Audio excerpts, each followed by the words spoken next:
Indefinite tense.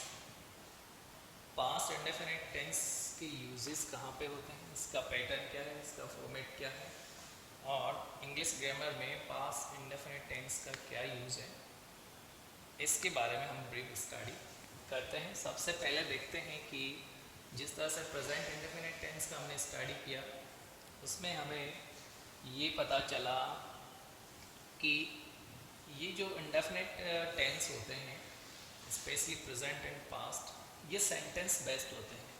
वहाँ पे हमने सेंटेंस की स्टडी करी थी और सेंटेंस में जो हमने टेंस वाले सेंटेंस लिए थे वो सबसे पहला सेंटेंस एफर्मेटिव टाइप का था,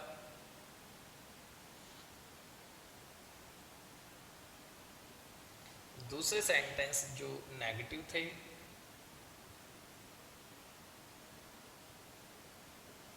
और तीसरे प्रकार के सेंटेंस इंटरोगेटिव,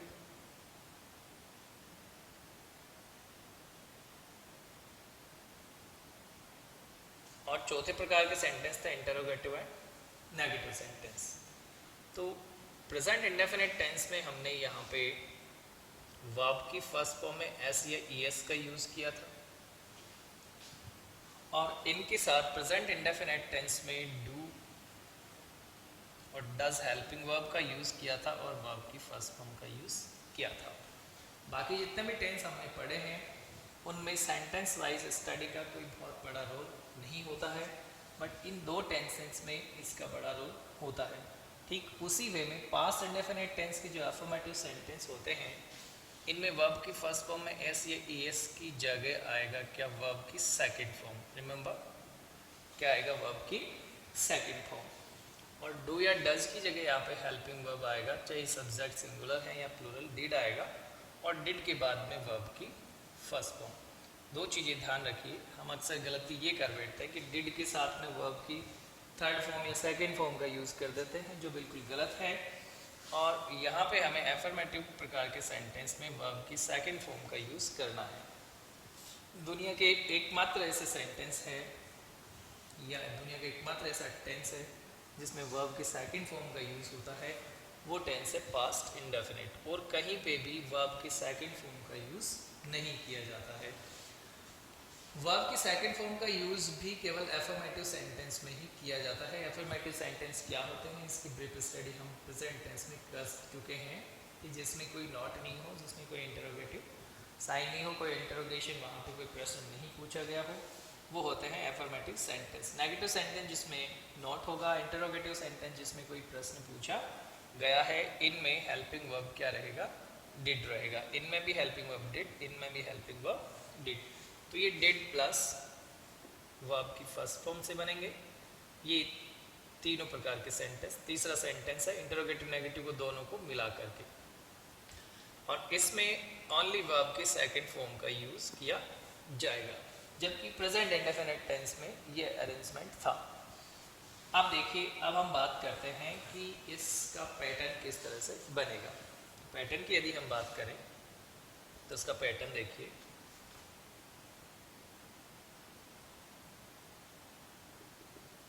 सब्जेक्ट आएगा सबसे पहले, प्लस वर्ब की सेकंड फॉर्म का यूज़ करेंगे आप यदि आपका सेंटेंस अफर्मेटिव है तो।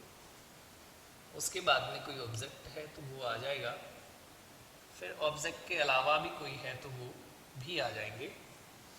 और यदि सेंटेंस आपका नेगेटिव है तो थर्ड पोजीशन पे नॉट होगा। पैटर्न ये एफर्मेटिव सेंटेंस का है। नेगेटिव सेंटेंस का पैटर्न देखिए, subject plus did, helping verb, क्योंकि नॉट अकेला नहीं आता, नॉट अपने साथ में हेल्पिंग वर्ब भी लेके आता है, प्लस नॉट और प्लस वर्ब की फर्स्ट फॉर्म। अब यहाँ पे ऑब्जेक्ट यदि है तो, और अन्य कोई चीज़ें हैं तो वो भी अदर्स में आ जाएगा। ठीक इसी प्रकार से इंटरोगेटिव सेंटेंस का फॉर्मेट बनेगा। सबसे पहले डिड आ जाएगा, डिड के बाद में सब्जेक्ट आएगा।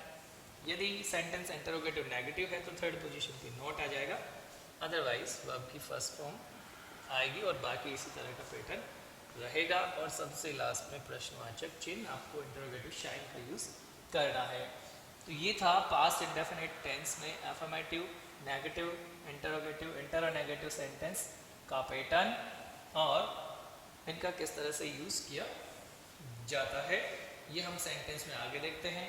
इसके अलावा इसकी एक और ख़ास बात है, जैसा कि प्रेजेंट इंडेफिनिट टेंस में हमने पढ़ा था, ठीक उसी प्रकार से पास्ट इंडेफिनिट टेंस में भी एक और ख़ास बात है। वो क्या, देखिए वो ख़ास बात ये है कि यदि हम इस तरह से लिखते हैं कि once upon a time there was a king, there was a king, ये सेंटेंस भी पास्ट इंडेफिनिट टेंस का ही सेंटेंस है, बट यहाँ पे तो कहीं कोई डिड नहीं आया, ना ही यहाँ पे कोई वर्ब की फर्स्ट फॉर्म वर्ब की सेकंड फॉर्म आई है, ऐसा कुछ भी नहीं हुआ है, तो फिर वॉज कैसे आ गया? ये एक बहुत ही इम्पोर्टेंट बात है। और यहाँ पे ऐसा क्यों हुआ है? ऐसा इसलिए हुआ कि once upon a time there was a king, इस सेंटेंस में कहीं भी मेन वर्ब नहीं है, कहीं भी मैन वर्ब नहीं है। जब कभी भी मैन वर्ब होता है तो ही हम उस मैन वर्ब का सेकंड फॉर्म यूज़ कर सकते हैं इस टेंस के लिए, या फिर सेंटेंस नेगेटिव है तो हम डिड प्लस मैन वर्ब की फर्स्ट फॉर्म का यूज़ कर सकते हैं। बट यहाँ पे कोई फंक्शन हो ही नहीं रहा है, कोई भी काम नहीं हो रहा। जब कोई काम हो ही नहीं रहा है तो यहाँ पे वर्ब का कोई लॉजिक नहीं बनता, वर्ब बिना वर्ब वाला सेंटेंस ये है। तो यहाँ पे जो वॉज है इसका मीनिंग है था, वॉज का मीनिंग क्या है? था। एक समय की बात है कि एक राजा था। इसी तरह से यदि कोई फीमेल है या फेमिनाइन जेंडर है तो थी, और प्लूरल है तो थे। यदि केवल इतना ही मीनिंग निकलता है सेंटेंस में था, थी, थे, तो फिर वहाँ पे सिंगुलर के लिए वॉज और प्लूरल के लिए किसका यूज़ करते हैं? वर का यूज़ करते हैं। सिंगुलर के लिए वॉज एंड प्लूरल के लिए वर का यूज़ करते हैं। अब इनका यूज़ क्यों हुआ है? और इसी तरह से प्रेजेंट इंडेफिनिट टेंस में हमने पढ़ा कि सी इज ए टीचर, ये एक सेंटेंस है। ये सेंटेंस भी प्रेजेंट इंडेफिनिट टेंस का सेंटेंस है, और इस सेंटेंस में यहाँ पे जो इज आया है, इज आर एम, ये हेल्पिंग वर्ब होती है किसकी? प्रेजेंट कंटिन्यूस टेंस की।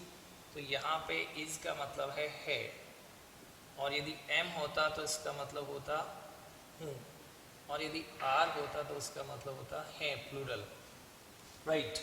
तो ऐसा क्यों होता है? ये क्या चीज़ है कि ये अपना अलग से प्लेस रखता है या अपने आप को अलग तरीके से यहाँ पे प्लेस करते हैं, जबकि डू, डज और वर्ब की फर्स्ट फॉर्म या वर्ब की फर्स्ट फॉर्म में एस या ई एस, ये अलग तरीके से प्लेस करते हैं। और यदि पास्ट इंडेफिनिट टेंस की बात करें तो डिड प्लस वर्ब की फर्स्ट फॉर्म या वर्ब की सेकंड फॉर्म अपने आप को प्लेस करते हैं, जबकि वॉज भी उसी में प्लेस कर रहा है। जबकि प्रेजेंट इंडेफिनिट टेंस में इज आर एम भी अपने आप को उसी वे में प्लेस कर रहे हैं। ऐसा क्यों होता है? इसकी स्टडी में नेक्स्ट अपने वीडियो में करेंगे, जिसका टाइटल होगा form of B. Form of B, remember it, B के form, forms of B, B के फॉर्म। वहाँ पे हम बी के फॉर्म कौन कौन से हो सकते हैं, कितने प्रकार से होते हैं, ये हमें किस तरह से कंफ्यूज करते हैं, इनका भी अपने आप में ग्रामर में एक इम्पोर्टेंस है, बहुत बड़ा रोल है इनका, इसीलिए इनकी स्टडी करनी पड़ती है। ऐसा क्यों होता है? नेक्स्ट वीडियो में हम बहुत ही अच्छे से इसकी स्टडी करेंगे, तब आपको पता चलेगा कि ऐसा भी हो सकता है क्या। ये भी अपने आप में ग्रामर का बहुत बड़ा टॉपिक रहेगा नेक्स्ट वीडियो में। तब तक हम स्टडी करते हैं पास्ट इंडेफिनिट टेंस की यूजेस की।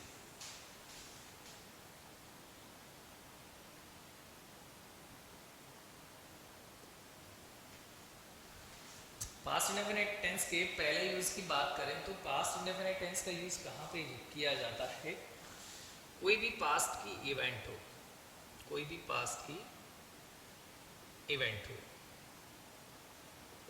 पास्ट की इवेंट्स जैसे कि पास्ट की कोई हिस्ट्री हो सकती है, या पास्ट की कोई स्टोरी हो सकती है, या पास्ट की कोई भी इवेंट हो सकती है। इसको यदि आपको रिप्रेजेंट करना है, आपको इंडिकेट करना है, आपको ब्रीफ करना है, आपको डिफाइन करना होता है या आपको बताना होता है, तो हम किस टेंस का यूज़ करते हैं? पास्ट इंडेफिनिट टेंस का यूज़ करते हैं। जैसे एग्जांपल लेते हैं, इंडिया गॉट फ्रीडम इन 1947। तो ये जो सेंटेंस है इसमें गेट की सेकंड फॉर्म गॉट का यूज़ हमने यहाँ पे किया है। तो वर्ब की सेकंड फॉर्म जहाँ पे आती है वो दुनिया का एक ही टेंस है, वो है पास्ट इंडेफिनिट टेंस। और इसी तरह से यदि हम किसी टेंस में नेगेटिव सेंटेंस बना करके देखते हैं किसी सेंटेंस में, तो फिर इसका पैटर्न किस तरह से रहेगा ये देखिए। जिस तरह से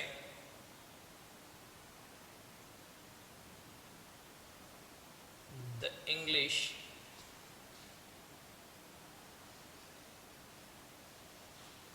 not agree with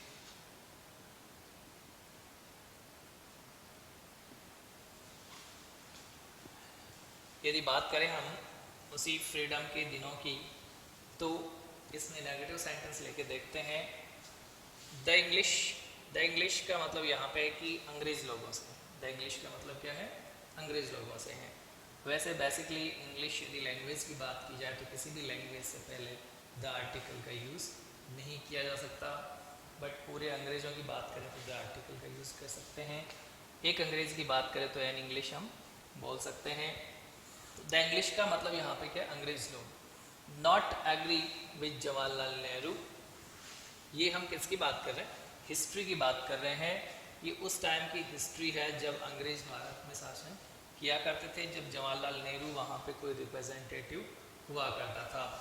तो ऐसे में सिंपल सी बात है कि हमें पता चल रहा है सेंटेंस को देखने के बाद में कि सेंटेंस जो है वो कोई पास्ट की इवेंट को बता रहा है।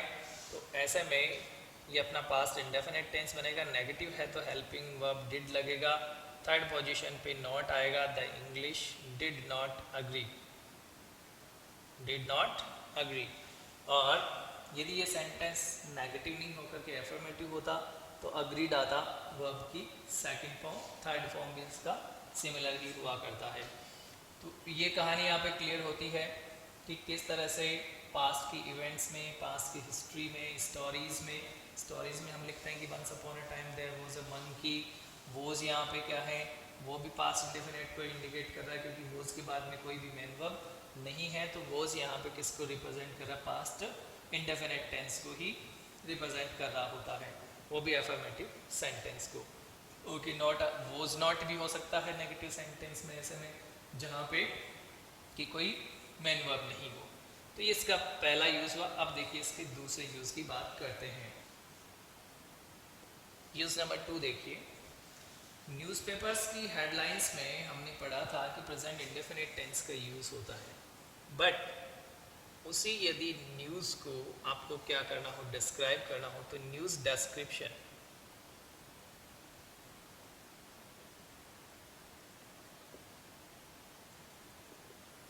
उसी न्यूज़ को आपको विस्तार से बताना हो। न्यूज़पेपर की हेडलाइन तो लिखी जाएगी प्रेजेंट इंडेफिनिट टेंस में, नीचे जो न्यूज़ है कंप्लीट न्यूज़, जो न्यूज़ का डिस्क्रिप्शन है वो लिखा जाएगा पास्ट इंडेफिनिट टेंस में। जैसे कि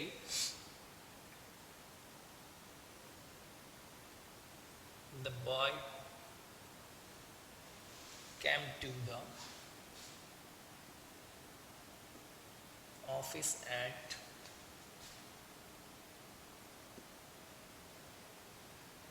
Rajghat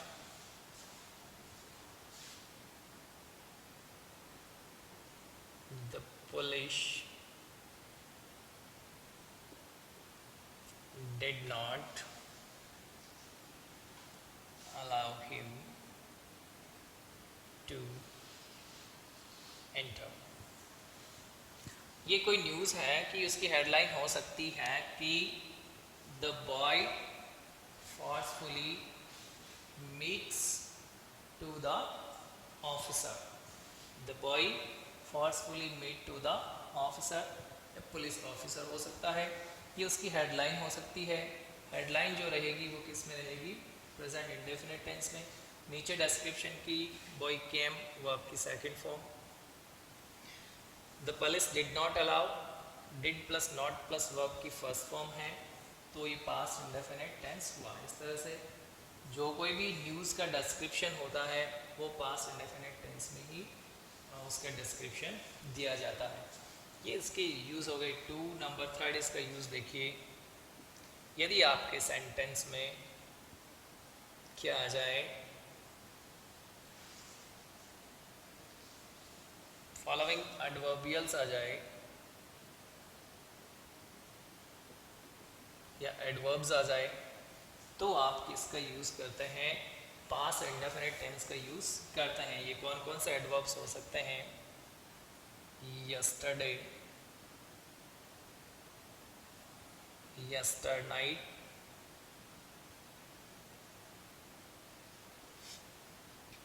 अगो,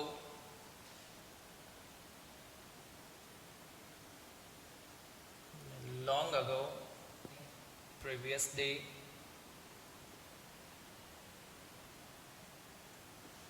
last day, last night, last week, last year, last month, या फिर कोई पास्ट का डेट हो या फिर पास्ट का कोई ईयर दिया हुआ हो, तो भी डेफिनेटली पास्ट इंडेफिनिट टेंस का ही यूज़ करते हैं। कौन कौन हो गए? यस्टरडे, यस्टरनाइट या यस्टरडे के साथ में कोई भी time point, time period, ago, long ago, previous day, last month, last year, last decade. Past का कोई भी डेट दिया हो, जैसे 1947 अभी हमने एक एग्जांपल लिया था, इस तरह के यदि एडवर्बियल्स हो तो भी डेफिनेटली किस टेंस का यूज होता है? पास्ट टेंस का, पास्ट इंडेफिनिट टेंस का यूज होता है। जैसे एग्जांपल लेकर के देखते हैं। Long long ago,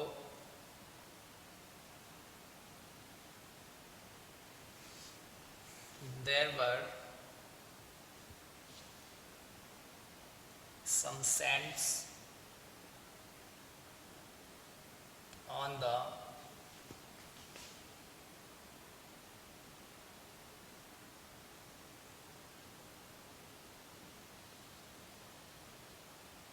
Himalayas. लंबे समय की बात है, लंबे समय पहले की बात है कि हिमालय पर्वत पर कोई साधु लोग हुआ थे, मतलब साधु लोग वहाँ पे थे।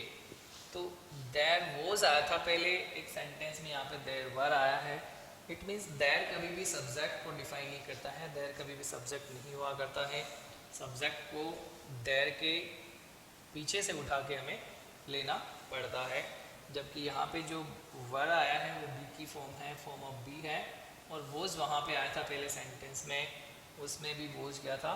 बी की फॉर्म था। तो इस तरह से कोई भी सेंटेंस आ जाए जिसमें yesterday, yesternight, ago, long ago, previous day, last month, day, past का कोई डेट 1947, 2013, 2011, ये कोई भी पास्ट का डेट है तो उसमें डेफिनेटली किसका यूज़ होगा? पास्ट इंडेफिनिट टेंस का यूज़ होगा। इसका अगला यूज़ देखते हैं। यूज़ नंबर 4 देखिए। यदि आपके सेंटेंस में दिया हो बिफोर और इसके बाद में भी टाइम दिया हुआ, बिफोर के बाद में क्या दिया हुआ हो? टाइम, तो हम किसका यूज करते हैं? पास्ट इंडेफिनिट टेंस का यूज करते हैं। लेकिन यदि आपके टेंस में केवल बिफोर दिया हो तो हम किस टेंस का यूज करते हैं? तो बिफोर यदि कंजक्शन है, बिफोर एज ए कंजक्शन वहाँ पे फंक्शन कर रहा है, तो एक तरफ होगा प्रेजेंट इंडेफिनिट और दूसरी तरफ होगा कौन? Present perfect. इसको हम पढ़ चुके हैं। यदि बात पास्ट की चल रही हो, एक तरफ पास्ट इंडेफिनेट होगा और दूसरी तरफ होगा पास्ट परफेक्ट। केवल बिफोर दिया हुआ हो तो, और बिफोर वहां पे as a conjunction verb work कर रहा हो तो, फंक्शन कर रहा हो तो। लेकिन यदि बिफोर के बाद में टाइम दिया हुआ हो तो पास्ट इंडेफिनिट टेंस का यूज करते हैं। किस तरह से? जैसे देखिए, आई सी मोहन बिफोर 3 वीक्स। आई सी की हमें करेक्ट फॉर्म भरनी है। मोहन रिकग्निशन है हमारे सेंटेंस में, बिफोर के बाद में कोई टाइम आया है, टाइम पीरियड है ये, बिफोर 3 वीक्स। बिफोर के बाद में टाइम आ गया तो डेफिनेटली यहाँ पे सेंटेंस कैसा है? अफर्मेटिव है। तो सी की सेकंड फॉर्म हमें यहाँ पे फिल करनी है, आई सा मोहन बिफोर 3 वीक्स। लेकिन यदि यही सेंटेंस जो है वो जब हमने प्रेजेंट परफेक्ट टेंस पढ़ा था तो इसमें इसका यूज़ पढ़ा था बिफोर एंड आफ्टर का। बिफोर एंड आफ्टर के साथ में हमेशा दो ही कंडीशन बनती है। यदि सेंटेंस प्रेजेंट का है तो पूरा प्रेजेंट का रहेगा, एक तरफ प्रेजेंट इंडेफिनिट होगा, एक तरफ प्रेजेंट परफेक्ट होगा। हो सकता है प्रेजेंट परफेक्ट पहले आ जाए, वो सेंटेंस के पैटर्न पे डिपेंड करेगा। और यदि आपका सेंटेंस जो है वो पास्ट इंडेफिनिट है, पूरा पास्ट का है, तो एक तरफ पास्ट इंडेफिनिट होगा तो दूसरी तरफ पास्ट परफेक्ट होगा। ये इसकी स्टडी हम करेंगे किसमें? जब हम पढ़ेंगे पास्ट परफेक्ट टेंस, उसमें दोबारा कर लेंगे। प्रेजेंट परफेक्ट में हम एक बार कर चुके हैं। और इस तरह से ये इसका यूज़ हुआ कि बिफोर के बाद में टाइम आता है तो हमेशा और हमेशा पास्ट इंडेफिनिट टेंस का ही यूज़ होता है। इसका नेक्स्ट यूज़ देखिए, यूज नंबर 5 देखिए, बहुत ही इम्पोर्टेंट यूज़ है।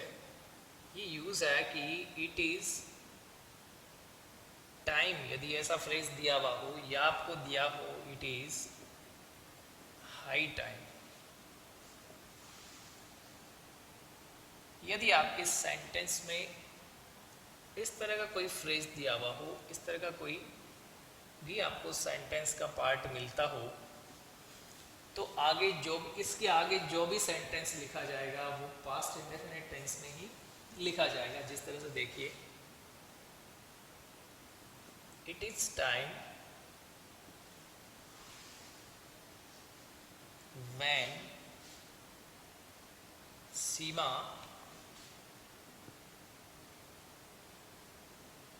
played with Reema. ये वो टाइम है। ये तो जो फ्रेज है वो किसका होगा? प्रेजेंट इंडेफिनिट टेंस का। ये फ्रेज किसका होगा? प्रेजेंट इंडेफिनिट टेंस का होगा।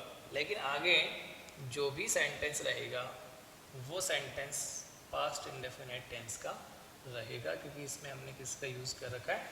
वो आपकी सेकंड फॉर्म का। ये वो समय है जब सीमा रीमा के साथ खेलती थी। ये वो समय है जब ऐसा हुआ करता था। ये वो समय है जब वो पढ़ने आते थे। ये वो समय है जब वो प्रेयर करते थे। ये वो समय है जब पहले ऐसा होता था लेकिन अब हो सकता है नहीं हो रहा हो। ठीक है, तो ये इतना सा जो फ्रेज है ये तो प्रेजेंट टेंस का हो, प्रेजेंट इंडेफिनिट का होगा, और बाकी जो सेंटेंस है वो किसका होगा? पास्ट इंडेफिनिट टेंस का होगा। क्लियर? तो इट इज़ हाई टाइम आ जाए, मतलब ये बहुत बड़ा पीक टाइम है, या इट इज़ टाइम ये समय है, इसमें थोड़ी सी सर्टेनिटी का भाव हल्का सा कम होता है। हाई टाइम का मतलब है कि ये एग्जैक्ट वही टाइम है जहाँ पे टाइम की जो क्लैरिटी है वो बहुत ज़्यादा है। तो उसके साथ में हम किसका यूज़ करते हैं? पास्ट इंडेफिनिट टेंस का यूज़ करते हैं इस कंडीशन में। क्लियर? अब इसका लास्ट यूज़ देखते हैं। लास्ट यूज है इसका यूज्ड टू। इसका आखिरी यूज आपका है यूज्ड टू। यूज्ड टू का मतलब है कि ऐसा हुआ करता था, ऐसा हुआ करता था, या फिर ऐसा किया जाता था।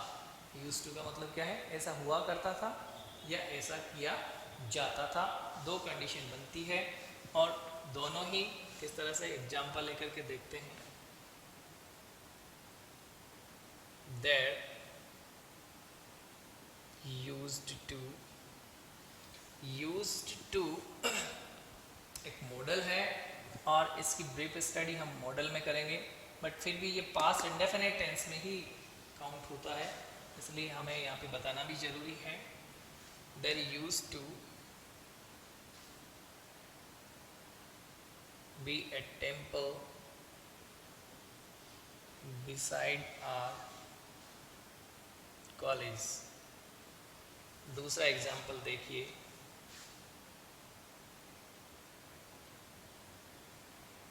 they used to go to temple